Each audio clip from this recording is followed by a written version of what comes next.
إنا أنزلناه قرآنا عربيا لعلكم تعقلون. Bismillah, Assalamualaikum warahmatullahi wabarakatuh.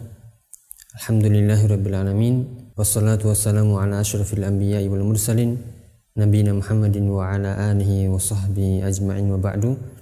Ayyuhal ikhwah, pemirsa Edu Malji yang dirahmati Allah Ta'ala, alhamdulillah kita bertemu kembali di program belajar bahasa Arab bersama dari kitab Mulakhas Qawaid Lughatil Arabiyyah, yang insyaallah ini adalah edisi perdana dari pembahasan shorf. Setelah mungkin pertemuan-pertemuan sebelumnya kita fokus pembahasan an-nahwu, maka pada kali ini kita akan membahas saudara dari an-nahwu itu sendiri dari pembahasan as-shorf. Ini sebagai muqaddimah, apa perbedaan an-nahwu dan as-shorf? Kalau an-nahwu qawaid yu'rafu biha awakhiru au ahwalu awakhir kalimah. Kalau nahwu itu fokusnya kaidah-kaidah yang dengan kaidah-kaidah tersebut kita mengetahui awakhir, ahwalul awakhir, keadaan-keadaan akhir dari suatu kalimat dalam bahasa Arab. Apakah dia marfu', apakah dia mansub, apakah dia majrur, ataukah dia majzum. Fokusnya di sini ketika pembahasan nahwu. Apakah dhammah, fathah, kasrah atau sukun, dan tanda-tanda yang lain dari tanda-tanda marfu', mansub, majrur dan majzum. Itu saja pembahasan nahwu. Adapun shorof, di sini kita nukilkan dari perkataan penulis dengan sedikit tambahan. Qawaid yu'rafu biha bunyatul kalimatil arabiyyah wa ma yatra'u 'alaiha min taghyirin sawa'un biziyadah au bin naqs. Kalau shorof itu sama belajar kaidah. Cuman yang kita pelajari adalah kaidah-kaidah untuk mengetahui bunyatul kalimatil arabiyyah, untuk mengetahui bentuk kata dalam bahasa Arab, bentuk katanya. Kalau nahwu fokus di bagian akhir harokatnya dan keadaannya, sedangkan shorof adalah mengetahui seluk-beluk kata itu sendiri dan apa saja yang datang atau yang bisa merubah bentuk kata itu sendiri dalam bahasa Arab, bisa berubah bentuk karena ziyadah atau berubah bentuk karena naqs, bisa berubah bentuk karena tambahan atau pengurangan. Dalam bahasa Arab, khususnya kaidah shorof adalah kaidah-kaidah untuk mengetahui bentuk suatu kata dalam bahasa Arab. Contoh yang paling mudah yaitu al-masjid, al-masjidu. Dalam pembahasan nahwu yang kita bahas posisinya di sini. Al-masjidu bisa al-masjidi, bisa al-masjidah. Tapi kalau dalam pembahasan shorof yang kita bahas seluk-beluknya, seluruhnya, bentuk katanya itu sendiri. Dalam pembahasan shorof, al-masjid itu dari kata, kalau kita pecah, dari kata sajada. Makanya dalam pembahasan shorof, ulama shorof itu membagi asal usul pondasi dari suatu kata itu pasti dari 3 kata saja atau 3 huruf saja, yaitu ada dari fa'ul fi'li, ainul fi'li dan lamul fi'li. Ada fa'ul fi'li, ada ainul fi'li dan ada lamul fi'li. Dalam pembahasan shorof ini yang difokuskan. Dari kata sajadah ini, sebagaimana kita ketahui tadi atau disebutkan tadi, kaidah-kaidah untuk mengetahui bentuk-bentuk kata dalam bahasa Arab, baik perubahannya berupa tambahan atau pengurangan. Contohnya dari kata sajadah.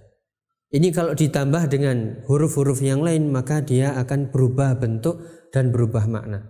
Dari kata sajadah dia berubah menjadi al-masjid. Lihat, sajadah sin jim dal. Ternyata berubah menjadi al-masjid. Dengan tambahan di depannya ada alif lam dan juga ada mim di sini. Maka setiap perubahan dengan tambahan huruf atau pengurangan pasti maknanya berubah. Kaidah dalam shorof.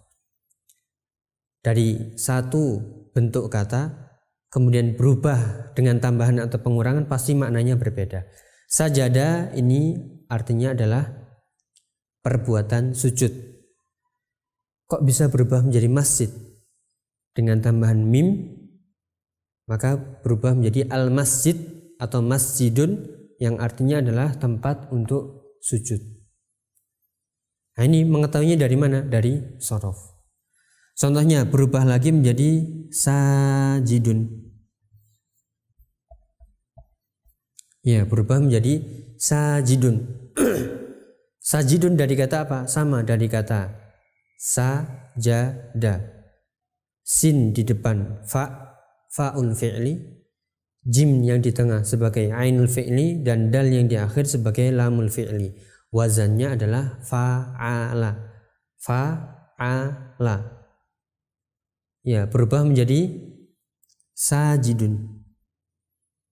Maknanya tentu berubah. Sajid artinya adalah orang yang sedang sujud. Orangnya. Ya, atau isim fa'ilnya. Sajidun. Kalau ini berubah menjadi tempatnya, masjid, tempat untuk sujud. Kalau ini menjadi sajid. Ini salah satu contoh. Maka dalam pembahasan shorof yang kita bahas adalah asal muasal katanya. Ada yang ala wazni fa'ala, ada yang ala wazni fa'ila. Contohnya misalnya syariba. Ada yang ala wazni fa'ula. Contohnya karuma misalnya. Ya, maka di sini sama. Ainul fi'li, fa'ul fi'li, ainul fi'li dan lamul fi'li. Wazannya syariba berarti fa'ila. Karuma kaf ro mim fa'ula. Dari sini berubah-ubah. Syariba bisa menjadi syarob. Syariba bisa menjadi masyrob. Syariba bisa berubah menjadi syarib. Karuma bisa berubah menjadi karimun. Karuma bisa berubah menjadi iktaroma dan seterusnya.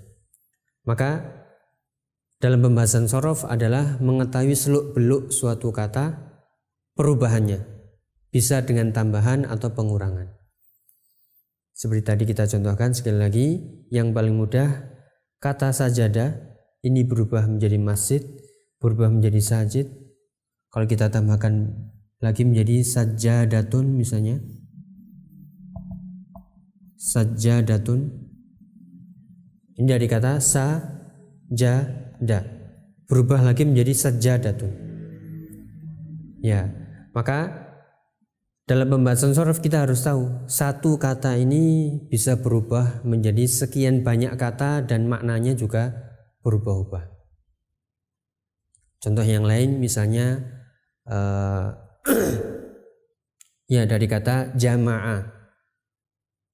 Ya, jama'ah ini kalau kita lihat dari wazan fa'ala. Kata jama'ah yang artinya mengumpulkan bisa berubah menjadi jama'ah.